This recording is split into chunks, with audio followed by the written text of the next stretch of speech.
നിങ്ങൾ എഴുതി വെച്ചിട്ട് ഭഗവാനോട് പ്രാർത്ഥിക്കാറുണ്ടോ? ഒരനുഭവം കേട്ടാലോ? എന്താണ്? നമസ്കാരം ചേട്ടാ, ഞാൻ ഹരിപ്പാട് നിന്ന് രേഷ്മയാണേ.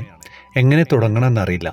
കണ്ണനുമായിട്ടൊരു ആത്മബന്ധം തുടങ്ങിയിട്ട് കുറച്ച് നാളുകളേ ആയിട്ടുള്ളൂ. എന്നും പ്രാർത്ഥിക്കുമായിരുന്നു. പക്ഷേ ഇപ്പോഴാണ് കണ്ണനെ ആത്മാർത്ഥമായിട്ട് അറിയാൻ തുടങ്ങിയത്. ത്രിമധുരത്തിലെ ഭക്തർ പറയുന്ന ഓരോ അനുഭവങ്ങളും കേൾക്കുമ്പോൾ ഞാൻ കണ്ണനോട് പറയാറുണ്ട്, എൻ്റെ കണ്ണ, എനിക്കും ഒരു അനുഭവം പറയാൻ അവിടുന്ന് അനുഗ്രഹിക്കണേ എന്ന്.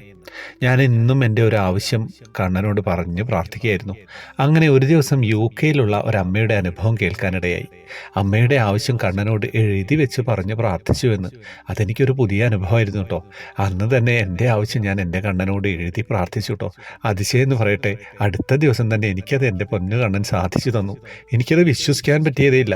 കേൾക്കുമ്പോൾ ചെറുതാണേലും എനിക്കത് കണ്ണനോടുള്ള സ്നേഹവും വിശ്വാസവും കൂടുതൽ ആഴത്തിലായി. കണ്ണനോട് എഴുതി പറയുമ്പോൾ കണ്ണനത് വായിക്കുന്നതായിട്ട് എനിക്ക് അനുഭവപ്പെട്ടു കേട്ടോ. ഞാനിത് പറയുന്നത് ആരെങ്കിലും ഇങ്ങനെ ഒന്ന് പ്രാർത്ഥിച്ചു നോക്കൂ, കണ്ണനത് കേൾക്കും. ഹരേ കൃഷ്ണ. സത്യം പറഞ്ഞു കഴിഞ്ഞാൽ ഓരോരുത്തരുടെ വിശ്വാസമാണല്ലേ നമ്മളെ രക്ഷിക്കുന്നത്. എഴുതി വെച്ച് പ്രാർത്ഥിച്ചു കഴിഞ്ഞാൽ ഒന്നുകൂടെ ഒരു ഡെഡിക്കേഷൻ ഉണ്ടാവുമെന്നാണ് തോന്നുന്നത് അല്ലേ.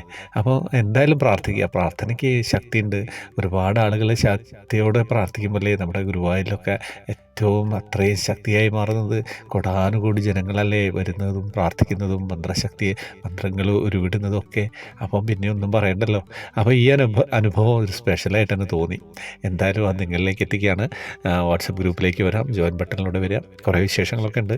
പിന്നെ വേറെ വിശേഷമൊന്നുമില്ലാതെ വിചാരിക്കുന്നു. ഹരേ കൃഷ്ണ.